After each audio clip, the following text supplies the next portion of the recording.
Fue una época completamente radical, la transición de la era industrial a la era de la informática. Una era de acrónimos sorprendentes: CD, MTV, VCR, IBM, PC. Un paraíso tecnológico dedicado al entretenimiento y la ergonomía, con la cortesía de Silicon Valley. Agárrense fuerte porque volvemos al futuro. La tecnología de los 80 en Maravillas Modernas.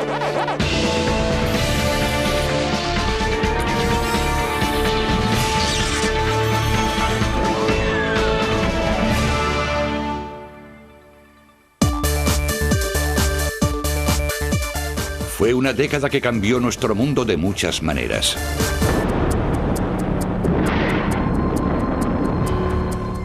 La explosión de un transbordador conmocionó a Estados Unidos echando por tierra su programa espacial. Se identificó una pandemia que provocó una controversia social. Mr. Gorbachev, tear down this wall. La caída de un muro puso fin a una guerra fría de 40 años. Y por vez primera, el hombre del año era una máquina. Eran los años 80, y a pesar de algunos eventos tumultuosos, es recordada por ser una época de optimismo y prosperidad. Para mucha gente el dinero parecía llover del cielo. Y para los que preferían no pensar en lo mal que iban los Estados Unidos y fuera de aquí, fue una época divertida. Yuppies, hackers y chicas de Bali crearon un nuevo lenguaje y una nueva moda, además de la cultura consumista que por supuesto venía detrás. Los 80 nació del concepto de los 70 de vamos, vamos, vamos. Fue una época de hiperactividad compulsiva. Había una enorme cantidad de productos en el mercado y la gente no dejaba de comprar, comprar y comprar. En el fondo, todos estos artículos tenían una cosa en común, algo muy pequeño que encogía cada vez más: el circuito integrado o microchip, o sencillamente, el chip. Cualquier cosa con la que los humanos pudieran interactuar podía contener un microprocesador y podía llegar a ser, al menos en alguna medida, inteligente. Por tanto, en los 80, ese proceso fue posible y ubicuo, porque los chips se abarataron muchísimo. Vamos a rebobinar como aprendimos en los 80. ¿Qué es exactamente un chip? Un chip es un trocito de silicio de menos de 3 centímetros de lado en el que los ingenieros colocan transistores microscópicos conectados por alambres. Los transistores actúan como interruptores que controlan el paso de la corriente por los alambres. El silicio sirve como semiconductor y permite que los transistores procesen los códigos binarios de los ordenadores.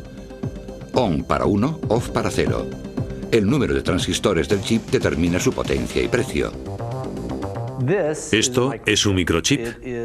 Es un procesador C80 muy corriente en los 80. Llevaba 10.000 transistores. Para entender lo revolucionario que era, observen esta placa base. Esto era lo que utilizábamos antes de que existieran los microchips. Cada una de estas piezas es un transistor.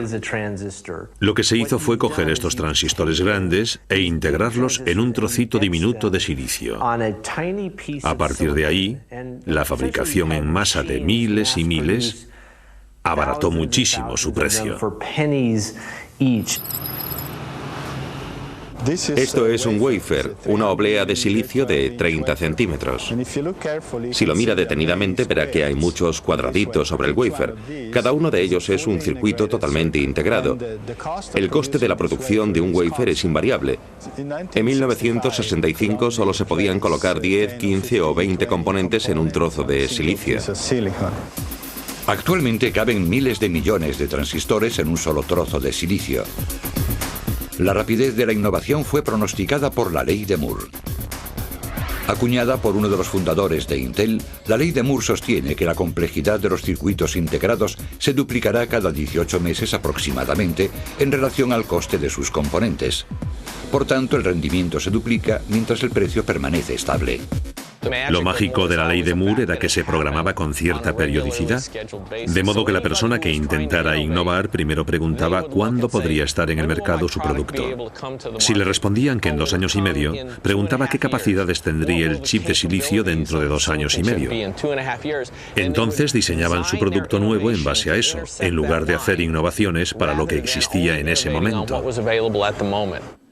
Estamos en el exterior del cuartel general de Robert Noyce, el edificio de la corporación Intel.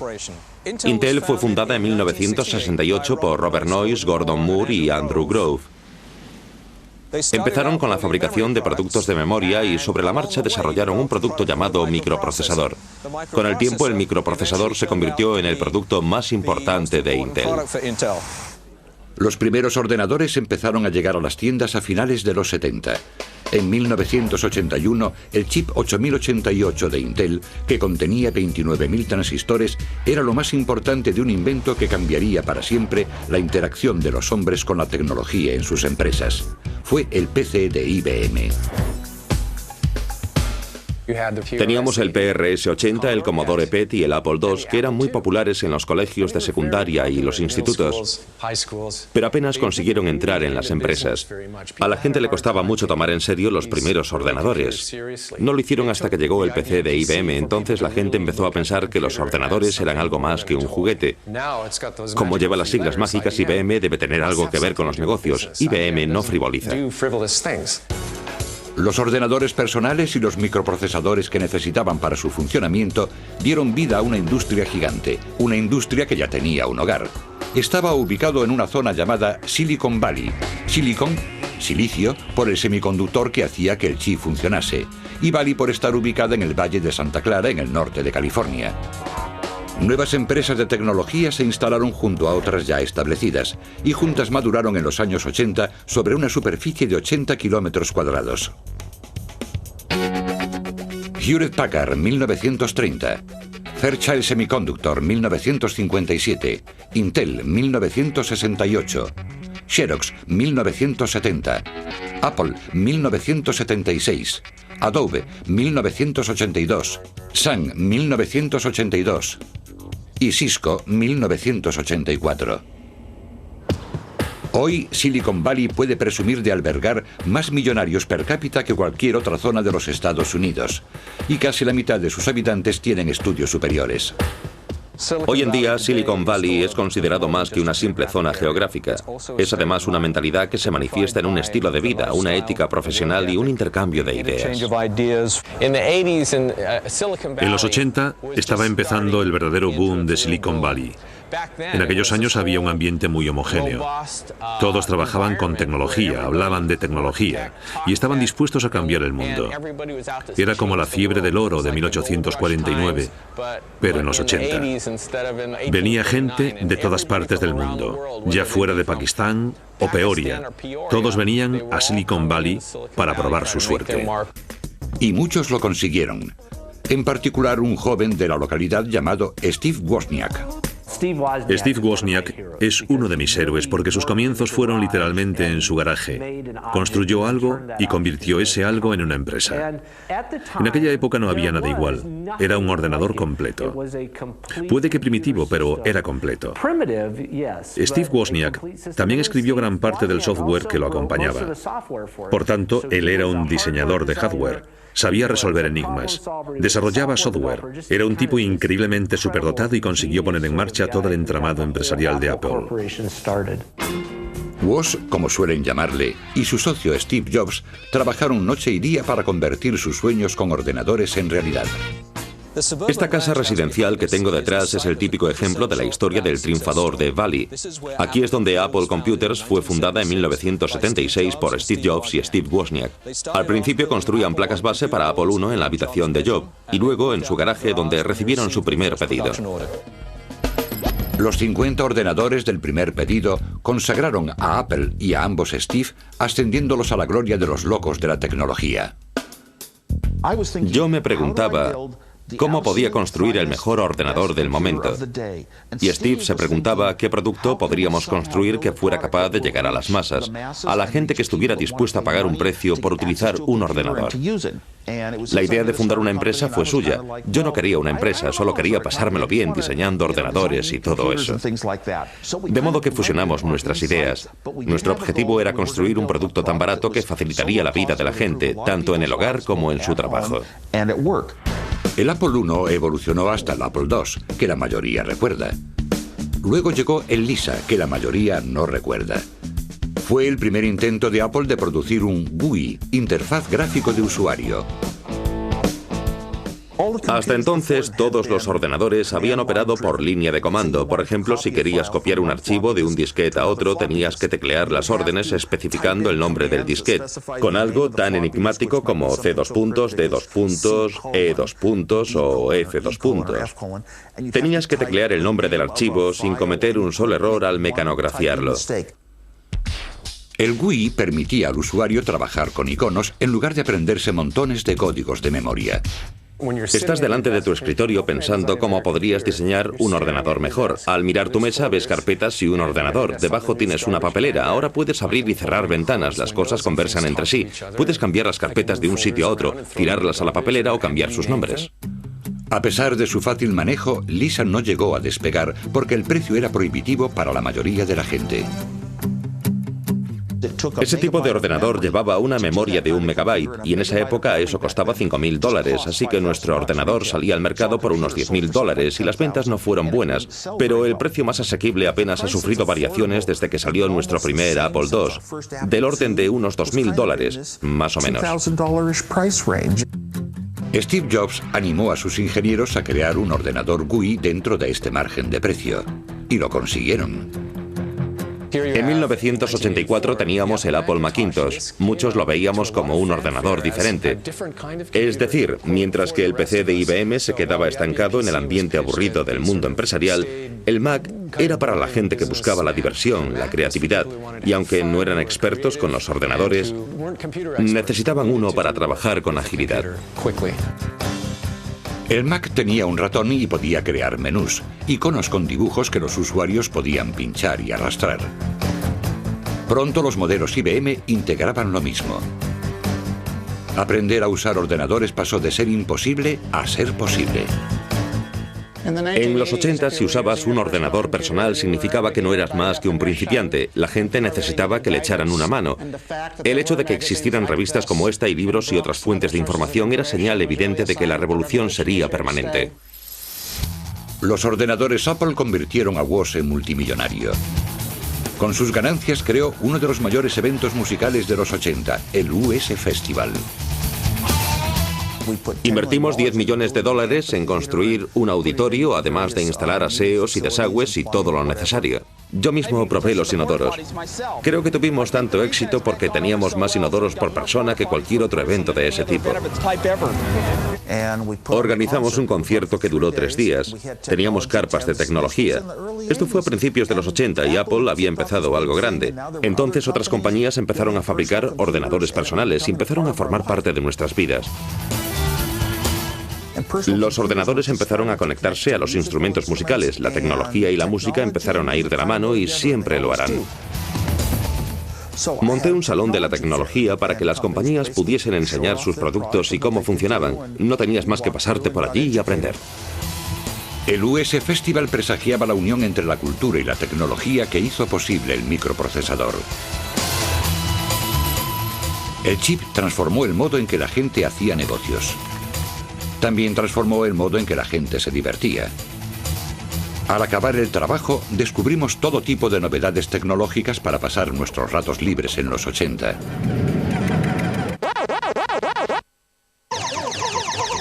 Si usted tuvo la suerte de ser un niño en los 80, tal vez recuerde haberse gastado la paga en esos nirvanas virtuales llamados salones recreativos, cuyos únicos límites eran su imaginación y su bolsillo.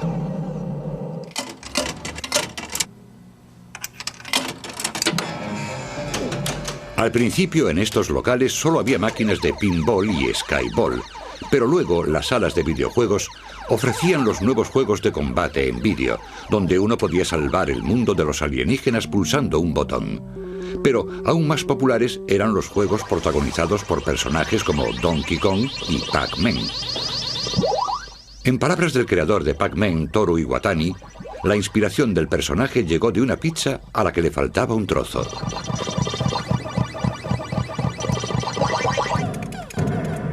Si añora los juegos de antaño, en la sala de videojuegos antiguos de Glendale, California, podrá volver a su niñez jugando con uno de los juegos allí recuperados.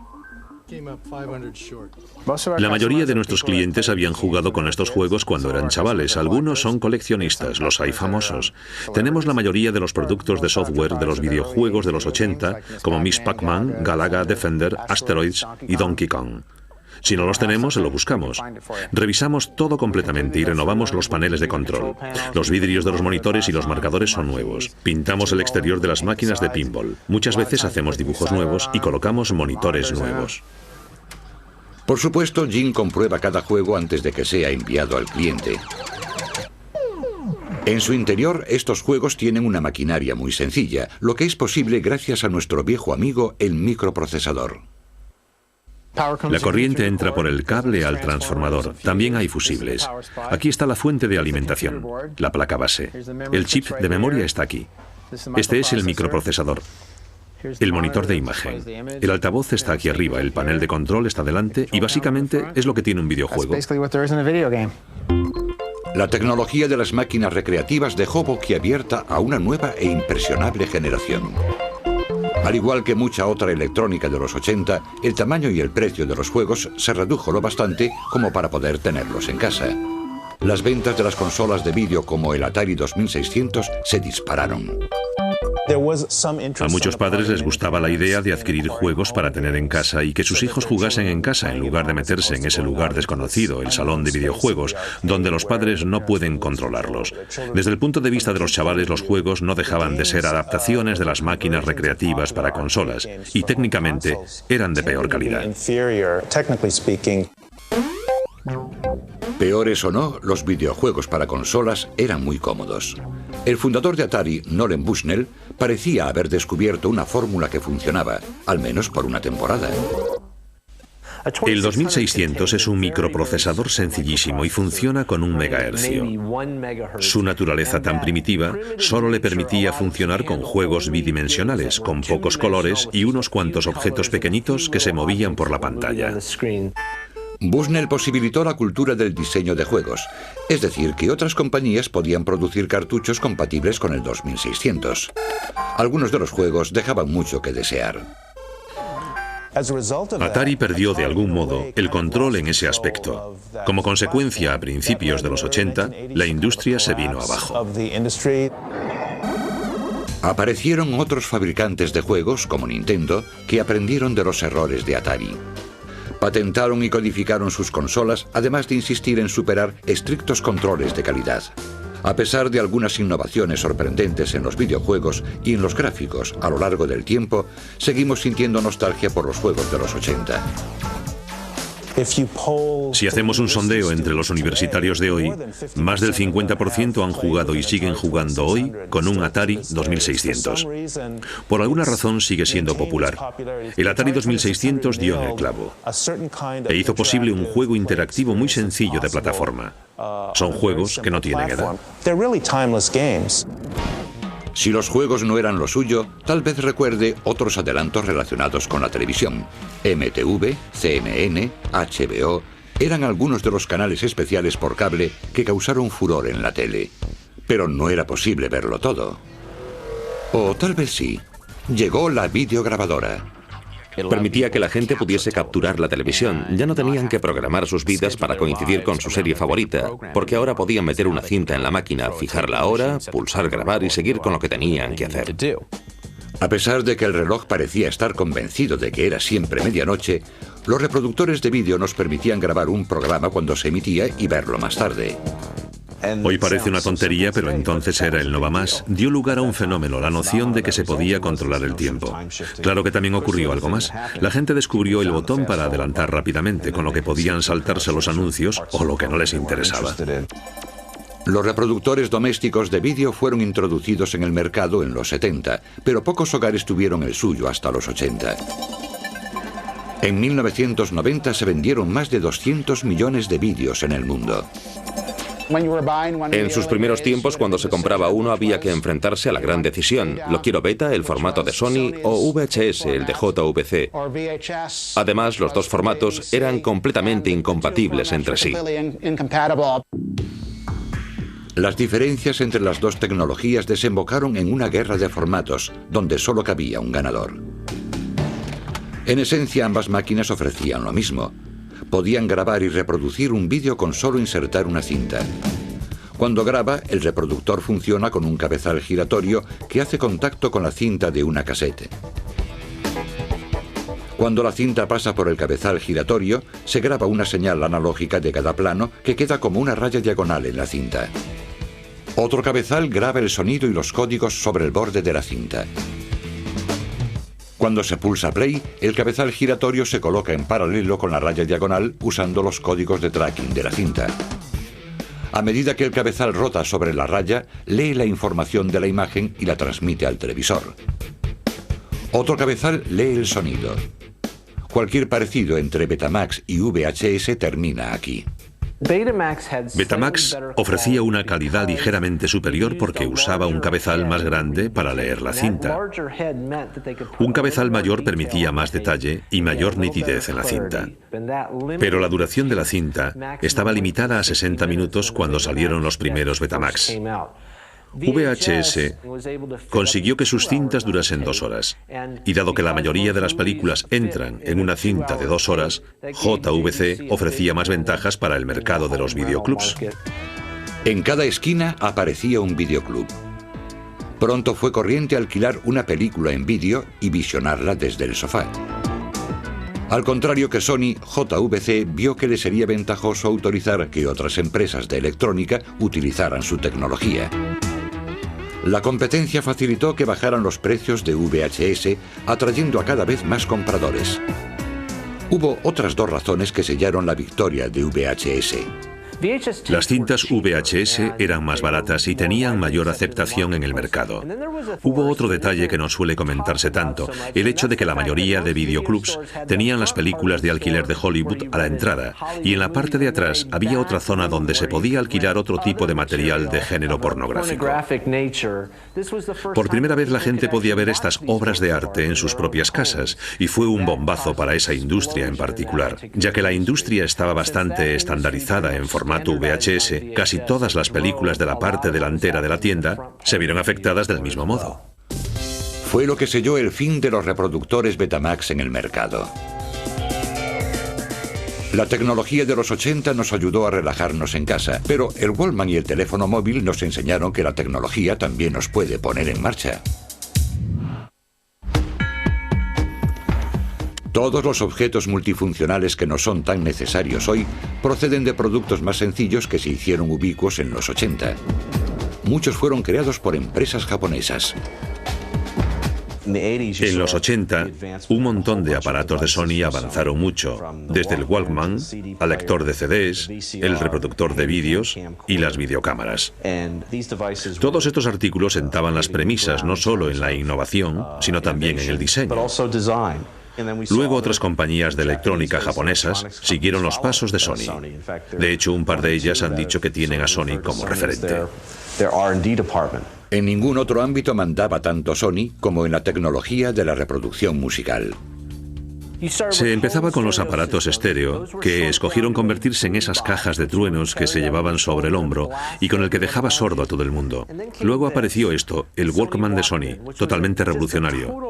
Podías coger tus canciones preferidas, mezclarlas en una casete que luego metías en el Walkman y llevabas en un bolsillo, y con los auriculares se escuchaba increíblemente bien. Fue posible gracias a la tecnología con imanes. Los auriculares se encogieron hasta convertirse en objetos pequeños y ligeros. Los auriculares estándar pesaban casi medio kilo y cubrían toda la oreja. Sony consiguió auriculares en miniatura que pesaban unos 40 gramos, sustituyendo los imanes de ferrita por otros mucho más pequeños y resistentes de samario cobalto. El Walkman envía una señal eléctrica con la onda sonora que debe reproducir el auricular. La señal crea un campo magnético en la bobina que atrae o repele el imán de samario cobalto. El movimiento de la bobina provoca vibraciones en el diafragma del auricular, creando las ondas sonoras que se escuchan. Por primera vez, la gente podía escuchar música, cualquier música, donde y cuando quisiera, y francamente sin molestar a nadie. Hoy parece muy sencillo, pero entonces era muy revolucionario y creó todo un movimiento en el estilo de vida y en la manera de ser y de divertirse. Pero todavía había que transportar esas cintas incómodas que con el tiempo se estropeaban.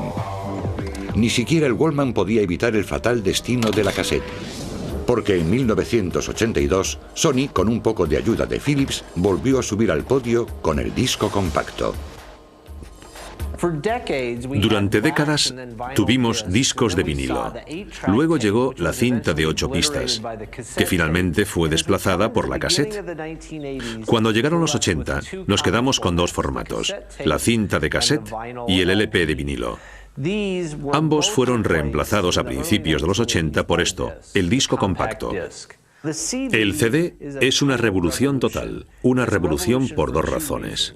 Para empezar, la información que se almacena en un CD es digital, de modo que cada vez que pongas el CD escucharás exactamente el mismo sonido. La segunda razón por la que es tan revolucionario es porque se puede almacenar mucha más información en un CD que en un disco de vinilo. Sony fue quien especificó que los CDs tuvieran capacidad para almacenar 74 minutos de música, porque uno de nuestros primeros ejecutivos de la época, Noria Oga, también era director de orquesta y un gran amante de música clásica. Quería que la 9ª Sinfonía de Beethoven cupiese en un CD. Un CD es un disco de 1,2 milímetros de grosor, fabricado con plástico de policarbonato transparente. Durante su elaboración se imprimen miles de millones de surcos o líneas conformando un hilo en espiral.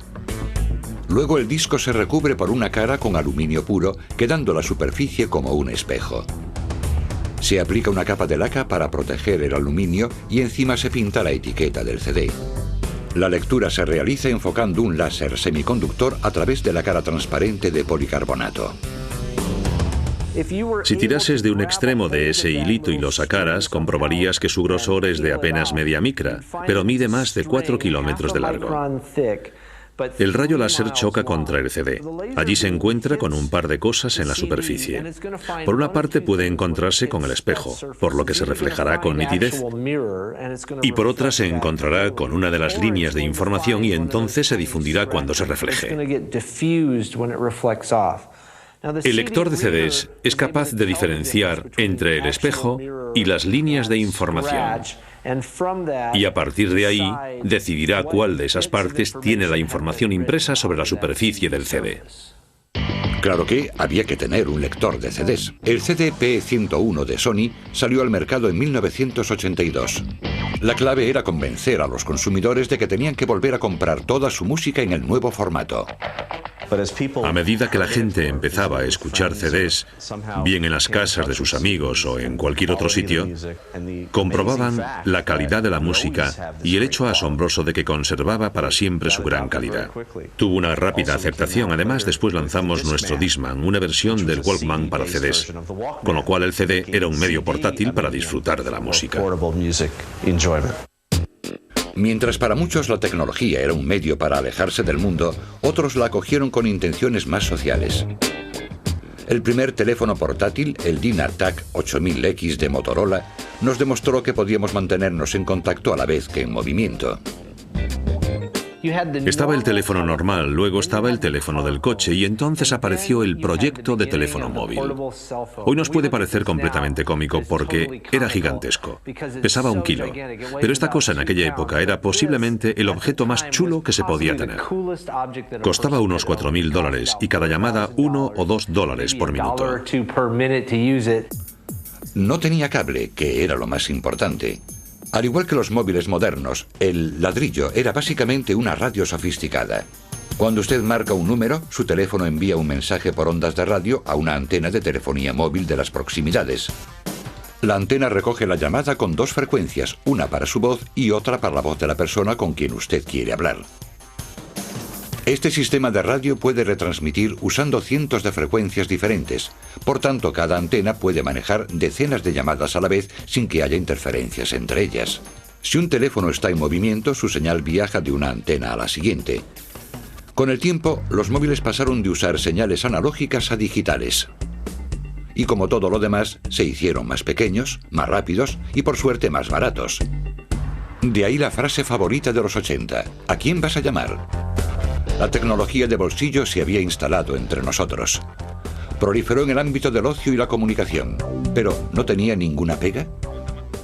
Cuanta más tecnología tengamos, más nos acostumbramos a usarla, nos enchufamos más a nuestros iPod, hablamos más por el móvil, tal vez tengamos cada vez menos contacto real en nuestras vidas a cambio de cada vez más mediadores de la realidad, nuestros dispositivos electrónicos. Los 80 consiguieron digitalizarnos, engancharnos y espabilarnos. Con tantos juguetitos, ahora nos hacía falta un cochazo para transportarlos. En 1981, un vehículo profético nos abrió la puerta hacia el futuro.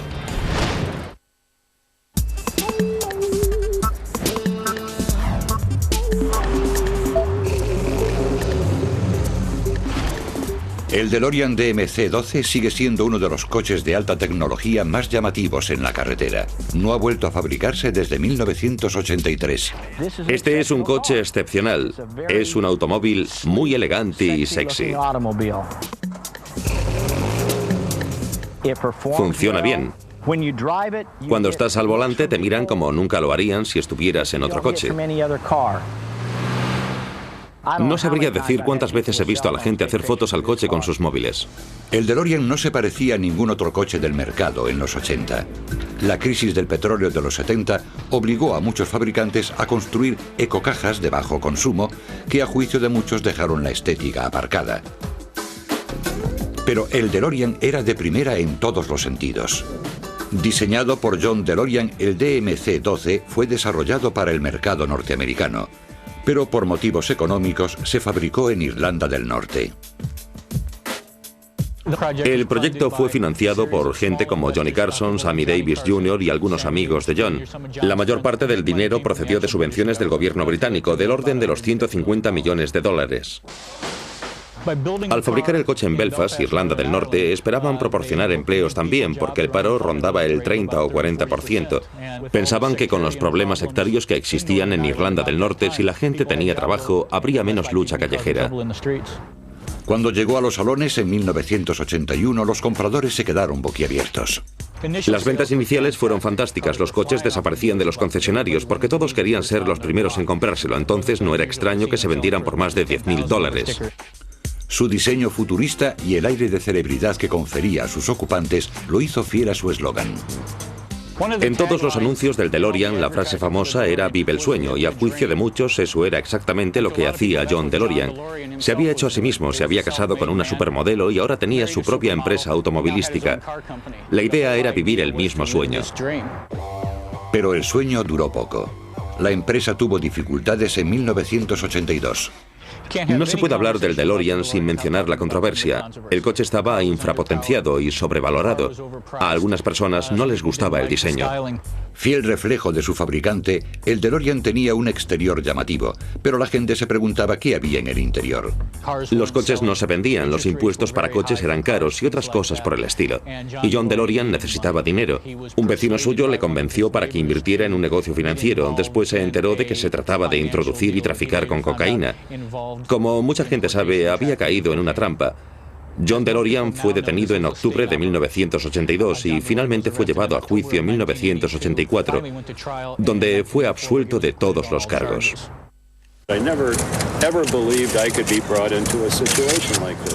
Por supuesto, cuando a uno le arrestan sale en primera plana, pero luego cuando le declaran inocente salen páginas interiores. Aún hoy es el día que me preguntan si John DeLorean sigue en la cárcel. No saben que nunca estuvo allí. 2,000 pounds, a 2,000 bit 250, 250, 25. Su empresa quebró en 1983. Sold at 6,250.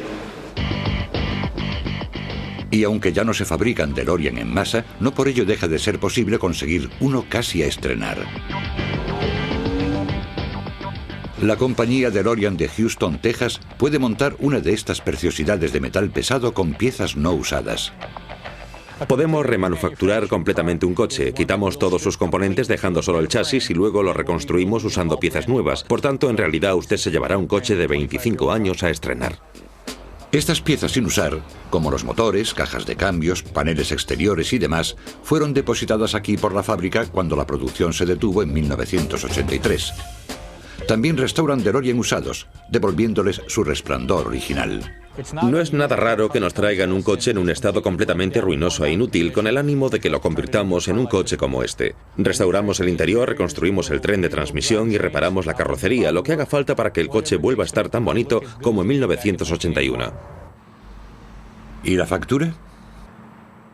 Se calcula que por unos $25.000 tendrás un DeLorean bonito, fiable y duradero. Si compras uno por 15.000 tendrás que invertir 10 más, pero si lo compras por 25.000 ya está listo. Un coche usado en buen estado suele rondar algo más de $20.000. Pero si usted busca uno con piezas nuevas, prepárese para desembolsar unos $40.000. Incluso sin su carrocería, el DeLorean no se parece a la mayoría de los coches. Aquí tenemos el chasis de un DeLorean. En la parte de delante está el depósito de combustible, muy bien protegido de los impactos frontales y laterales. Está tan bien protegido que da una buena idea de las medidas de seguridad por las que era conocido John DeLorean. El chasis es único, de acero recubierto de resina epoxi para evitar la oxidación. Debajo del capó, en la parte posterior, está montado el motor, todo de aluminio, de 2,8 litros marca Peugeot-Renault. Actualmente existe un conjunto de componentes para mejorar el rendimiento, que incluye un tubo de escape, el diseño, doble catalizador y un silenciador nuevo. ¿Qué cuánto gasta? La inyección de combustible marca Bosch Cajetronic controla el caudal desde el depósito de combustible a la cámara de combustión a través de los inyectores. Muchos coches de finales de los 70, principios de los 80 llevaban carburadores. Este es uno de los primeros coches en usar inyectores. Encima del chasis está el suelo de fibra de vidrio, donde van unidos los paneles de acero inoxidable. A diferencia de la mayoría de los coches que llevan los paneles soldados, el DeLorean los lleva todos atornillados.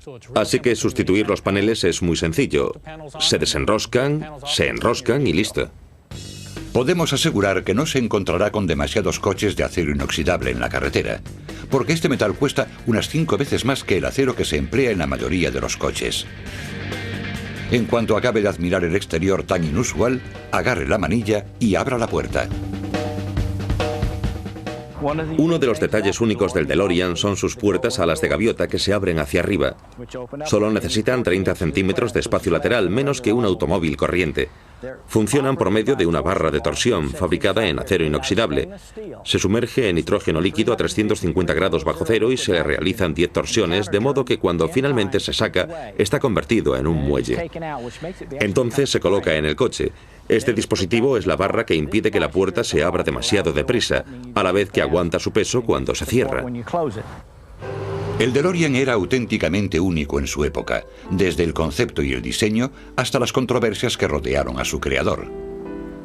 John DeLorean falleció a causa de una embolia en marzo de 2005, según testigos, mientras hacía bocetos para diseñar un coche nuevo. Pero su legado perdura. El coche más divertido de los 80 sigue vendiéndose como rosquillas. En los 80, todo lo radical estaba de moda, pero también desafiábamos a nuestra inteligencia con algunos acertijos y juegos. La tecnología de los 80 afectó casi cada detalle de nuestras vidas, nuestro trabajo y nuestros juegos. Pero los productos no tenían que ser de alta tecnología para captar la atención del consumidor. El cubo de Rubik, el famoso rompecabezas de 6 caras, hizo su aparición en mayo de 1980. En 1982 se habían vendido más de 100 millones en todo el mundo. El objetivo es girar las varias filas que tiene hasta que todas las caras del cubo tengan el mismo color. Y no vale despegar la cubierta de cada cubito. Inventado por Emo Rubik, un escultor húngaro y profesor de arquitectura, el cubo tiene unos 43 quintillones de configuraciones. Pero la publicidad afirma que son solo miles de millones, porque el concepto de quintillón escapa a la comprensión. Lo más interesante de este rompecabezas es que tiene una tecnología tan sencilla que en solo un momento nos ponemos con ello. Veamos cómo se construyó. El cubo está construido sobre un armazón central con 6 brazos donde se unen 6 cuadrados. 20 cubitos cuidadosamente moldeados encajan entre sí sobre el armazón para formar las 6 caras del cubo. Esto permite que cada sección pueda rotar independientemente. A pesar de la inmensa posibilidad de posiciones, algunos algoritmos han revelado que 22 movimientos son los mínimos necesarios para resolver un cubo desordenado. Si es usted un campeón de competiciones de cubo de Rubik, podría hacerlo en unos 15 segundos. Incluso con los ojos vendados.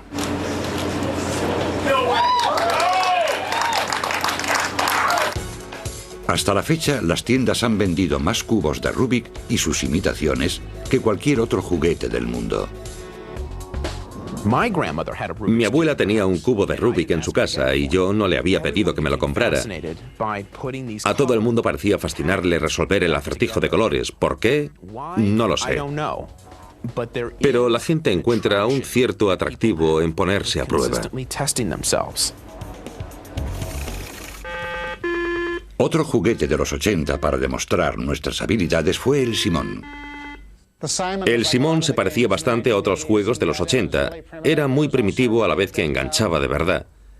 Era un juego electrónico de memoria. Lo que hacía era emitir una serie de tonos y tenías que repetir la secuencia. Inventado por el gurú de los juegos electrónicos, Ralph Baer, estaba basado en un juego infantil. Simón dice: Simón es un ordenador. Simón es inteligente. Haz lo que dice el Simón o te irás al garete. No solo tenías que poner tu memoria a prueba, sino que tenías que ser veloz y ágil, porque cuanto más progresabas con el Simón, cuanto más conseguías, iba más deprisa. Lo más revolucionario fue que era uno de los primeros juegos electrónicos con microprocesador incorporado, así que era demasiado caro para la gente normal. El microprocesador tenía que recordar la secuencia que ya había emitido y luego sacar otro número al azar que le indicaba cuál debía ser el siguiente elemento de la secuencia. Todavía se puede comprar el Simón. Al igual que la mayoría de los aparatos que salieron en los 80, el nuevo es mejor y más pequeño. Todo lo que tenemos en nuestros hogares, los adelantos que han experimentado los aparatos del hogar, comenzaron siendo artilugios estándar en todos los hogares de los 80. La gente no se da cuenta de que los 80 quedaron atrás hace mucho tiempo, y es porque los aparatos que teníamos entonces siguen siendo los que usamos ahora, solo que con mejoras. En diciembre de 2005, PC World publicó un artículo llamado Los mejores inventos de los últimos 50 años. Y es uno de los que ha tenido mayor éxito porque la gente siente mucho apego y nostalgia por los aparatos que han tenido. Y los que más les han gustado tuvieron muchísimo éxito en la década de los 80. Como el Simón, el número 38 de nuestra lista, que fue uno de los juguetes electrónicos más populares. O el teléfono móvil Motorola, que obtuvo el puesto 35 de la lista. El número 1 de toda la lista es el Walkman original de Sony, sobre todo porque fue el invento que empezó toda la revolución de la música personal. Los inventos que se hicieron populares en los 80 fueron el origen de muchas revoluciones. Y como las innovaciones en la ingeniería continúan y forman una simbiosis con la creciente capacidad de los ordenadores, ¿quién sabe en qué se transformarán esos aparatos? Sin duda nos dejarán atónitos.